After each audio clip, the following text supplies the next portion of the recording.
Hey guys, Don Walker here.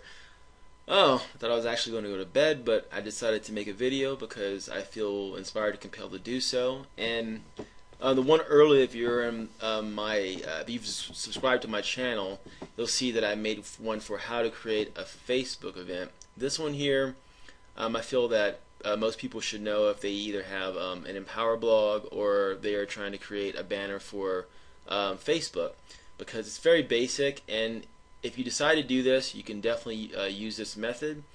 If you want to use a picture, it's fine, but there'll come a time when you're probably going to want to do it, and the other options you have, you may go to Fiverr and pay someone $5 to do that, which isn't bad. But the thing that I had to decide was that I have creative ideas that are very personal to me, and it was hard to convey that to someone on the internet versus being in person. So I took it upon myself to just do it myself, and that's how I came to be able to do that. Now, if you don't have photo filters, which I use, I would highly recommend you downloading that. I already have it.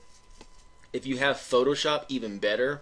I bought a computer that didn't have it, so it's another option you can use for that. So just for example, I'm going to go over to Google. I'm going to put in photo filter right here, and it's spelled a little different. It's spelled T-R-E, not T-E-R for some reason. And there you go, photo filter download. Really simple. You just download that, and it'll open up your page. Now, I'm going to go over to my photo filter screen here. I'm going to click on it. I have it open. I have it actually pinned to my toolbar because I use it a lot. And the first thing I'm going to do is take you over, and this is very basic. So if you want to make one for Facebook, for example, you go to Facebook header dimensions. This is just as how I learned it. I'm going to show you exactly how I learned doing this. So I look on the first page here, and it says, oh, 851 pixels wide by 315 high. Pretty simple and basic. So I go over, it's 851 by 315. I go over to my photo filter, and I click on new page, and that was what, 851 was that? See, I can't remember everything. I'm not perfect. And I'll go again. So that's 851 by 315. 851 by 315. And there we go. Now what it just did was it created a template exactly the size and proportion of a Facebook banner. So if I want to create something with a specific color, all I need to do is go over here and, like, let's say for example, I made one earlier for the Ultimate Success Club. It's a private Facebook group we have for some awesome online entrepreneurs, actually, leaders in the industry that I feel very privileged to be a part of. But I'm going to go over and click on the color and the side, and you want to get acclimated with this toolbar here and the one at the very top, because really this is what's going to help you to do it. And truthfully, all I've used so far is text and layer. Now this is very critical. I want to show you this in just a moment, because if you don't know that and you don't know what it's for, it'll drive you nuts. So let's say I pick a color. Now I'm going to pick a regular color here. This is just going to be a test page. So brown. Okay. So I chose this color. Now I'm going to go over here where this bucket is, and once I select Fill Tool, which is the color of the paint, and I click on the actual background and the template, it's going to provide the color. Really simple.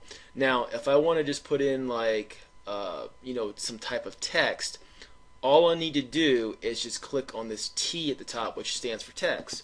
Once I do that, it's going to pull up a box. And let's just make one up for another hypothetical. I'm going to just do Ultimate Success Club. Now, if you look at the size, you want to be conscious of that, because it's going to give you this, 18 size font. It's pretty small, actually. So I'm going to go over to 48, and it's going to probably give me about the size that I want.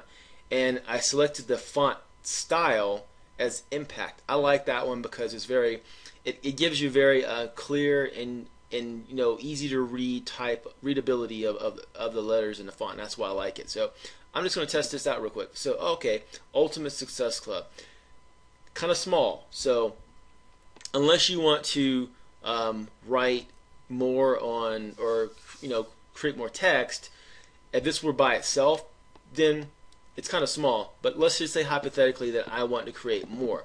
So once I click on that text area, I can actually drag this around as I want. If it doesn't cooperate with you, click on it again, because sometimes it gets fixated into the actual template and you have to click on it and play with it a little bit.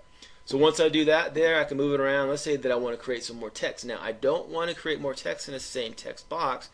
I want to create another layer. So I go up here to layer and I create new and then blank. Once I do that, it's going to give me another template for the same size as the entire template. I'm going to click on OK. Now as you can see on the left side, it's going to give me another layer, layer 2. Now when I click on that, this is just an example of what happens. There's nothing there yet because it's blank. But when I go up to text and I click on text, it pulls up the defaulted one. I'm taking out layer 1's text because I'm going to put more text into layer 2. Now let's say hypothetically I want to put in, okay, Ultimate Success Club, learn the secret strategies of how to truly market online. Okay, great.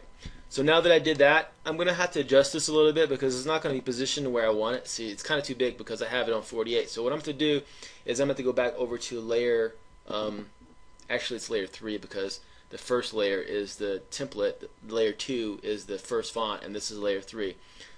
Correction on that. So when I go over to the size of the font, I want to reduce this because I don't want it the same as the top of the font. So I'm going to go over to 24 and I'm going to click on OK, and there you go. Look at that, it changes the size. Now you can play around with this a little bit and make it to the type of size and placement to what you feel comfortable with. I'm going to just scoot this over a little bit with my cursor, and there you go. Really simple. I mean, there's so much you can do with this. You can get crazily creative with this if you want. Another thing is, see the relief for the drop on the back. It's called a backdrop. You can see there's a type of shading around, or bold around the letters as well. If I click on layer 2 and text,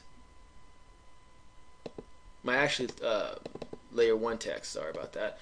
What's going to happen is if I go to effects, I can control all this through effects, through text.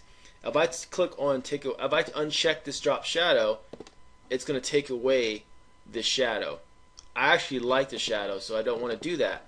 So if I go back to effects and I want to change, let's just say I want to change the color. I don't have to have it black. Black is very common because it's realistic to have a black shadow or background. But there you go, look at that. If you want to be very creative, you can use red or any other color that you feel comfortable with. We'll keep it on black because black is very typical if you want to have a shadow, because it's just a natural, it gives it more of a natural look.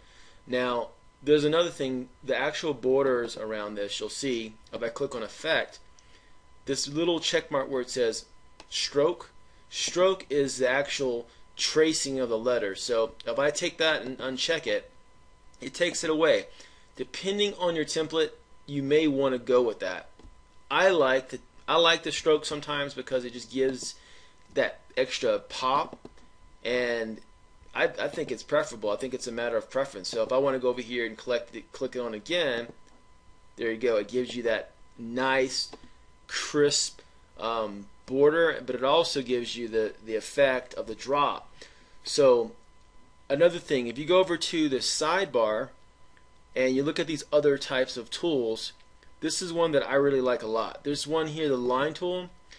There's a couple things you need to know about this. The color of the line is affected when you select. So if I were to go and make another line like this, see the color of the line, it's brown. It has type of a brown tint because the color that I have selected is brown. Now I don't want that, so definitely want to go back. There's a back button here. If I want to use black, I can use black. If I want to use white, I can use white. I can use any color that I want. How I change that is by going up here and selecting on this. Okay? Anytime you want to change that, it's not a problem. So if I click on black There you go, it's black right there. You can change the hue, you can change the saturation rate, you can change any of these type of variables if you like by clicking on this side toolbar here to the actual color preference. Now if I go over here and I click on that, see, it kind of gives it a black hue and tint. That's going to be the actual color of the line. So if you don't like that color, then I advise you to change that. So, but the cool thing about this is, if I want to use that, I can. And if I go over, now remember, the problem here is layers. If I do that, it's going to color and mess it all up. So I have to go and create another layer. Every type of different font, every type of different color, consider using a different layer. Trust me on this. So that's layer 4. Now if I go over to layer 4 on the side here and I click on it, now I can click on the line again and recreate, you know, maybe a different color structure. So the cool thing about lines is this. So I created that line. Now let's go over here and click on the paint bucket again, which is called the fill tool. And let's say that I want to choose green. Now this is kind of an ugly green, so I'll go over here and pick a cooler looking green. No, that's not bad. So I click on that color there and I just fill it in. Check that out. It gives you, you know, a really cool appearance. So let's play it around a little bit more. You can have so much fun doing this, and I really do. I'm really creative, and I actually used to be a painter when I was younger, and I wanted to do this because I was able to express myself through graphics. Some people think it's not a good use of time. I think so, because there's so much that I can do, and I don't have to worry about paying someone on Fiverr. You have to be very careful about using people on Fiverr as well, because they don't quite advertise what you want all the time, and you end up paying for that, and you have to just roll with it. So right now I'm just kind of like freehanding this design, as you can see. Let me try to restart this over. I'm going to do this. I'm going to do that, and I'm going to do this. See, now you see that I'm creating just a pattern here, and I'm going to do that. Okay, cool. This is just a hypothetical example of having a good time, actually. So I created that green. Look at that. Pretty cool approach, in my opinion, to do something that is really easy. It's a little bit time consuming at first, but if I weren't talking to you, I could have slammed this out in probably like 5 minutes. But get familiar with any of these and get familiar with the sidebar. That is it. Now, one more thing I wanted to show you. If you want to save this and you want to actually upload it to Facebook, let's go over to File and save this real quick. Once I save this, and I'll just put test Facebook header. I'll go back and I'll delete it because I don't really want it. I just want to use it as an example. See the file type. This is common knowledge, but for ones that don't know or may not be technical, you don't want to save it .pfi, because Facebook is not going to take up that, you know, file type. It won't recognize it. It's going to only recognize like JPEG, you know, files. So what I do is I go over to JPEG. Now, once I click save, I can click save as .pfi first, so I have that file if I want to retain that in the photo filter format, but I also want to go back in and save as a .jpg or JPEG file. Once I do that, look, watch what happens. It's going to ask me, confirm this image does not support layers. This image format does not support layers. Not true. Do you want to save the file anyway? What it means is that it doesn't support the structure of the layers, but it does support the actual visualization of the picture itself, and it will recognize it if you upload it to Facebook. Not a problem. So now when I do that, you want to just click on standard, and now that I have standard, if you go over to your header and you want to, let's take a look at that and see what we can do on that. And I'll just go ahead and minimize this, and I'll go over to I'm going to go over to an account that I never really use, just to let you know, guys. Let me see here. I have a couple of these accounts and a fan page, but I'm going to go over the one that's just, I have a couple friends that I associate with this one that I don't associate with my other Facebook account. And I'm actually trying to migrate the business people off, because I don't want a lot of my personal friends, with my business account, because this is not the right one actually, because they just don't, they're not, not everyone's going to join your business, and that's okay. Some of them are interested though, and they want to know, but they're caught up in their life, and that's understandable. Everyone, there's a place and time for everyone, and everyone has a different. Let's go back to the actual Facebook for some reason. Well, okay, cool. So what I'm gonna do. Bear with me for a moment. I'm gonna keeping that in there. So cool. So I'm gonna go over to this one here. And I have this one here, and I can change this one. Doesn't matter. I really don't even use this Facebook account at all. It's just kind of a backup account. I had some friends on it, but I just, for some reason, I rarely log into it. And I'll go over to probably in my documents, and let's just put test. I will say Facebook. Where was that? So another thing too is you got to save it to the right file, because you got to find it. So let me go over here and look and see where I saved it. Recent documents. I can just do this as well. I'll just do test, and I'll fund it over here. There you go. So that's why test Facebook header. It didn't save to my documents. Not a problem. So now I'll go back to upload and test Facebook header.jpg, and let's just say I open this up. Now great, this is what it would look like if I were to save it. I don't want to do that though, because I don't. This is just a test one. But I'm gonna cancel this. But I want to show you what it looks like and how easy this is. So I'm click on cancel, and I'm gonna log out of here, and that's pretty much it. That's how you create a Facebook header. Using photo filter, which is free. If you have Photoshop, even better. I actually have a computer that's bought that doesn't have it, so I use photo filter.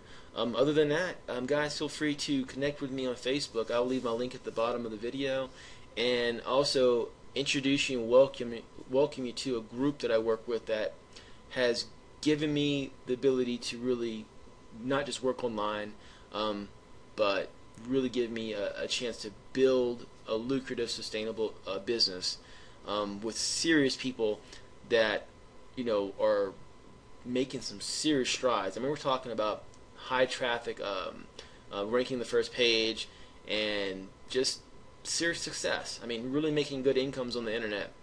We know what we're doing, and we work hard at it, and we are passionate about what we do. So with that being said, thanks again for watching my video, and have a blessed day. Have a blessed night, I should say, because I'm up late at night and we're already to the next morning. So other than that, enjoy your day.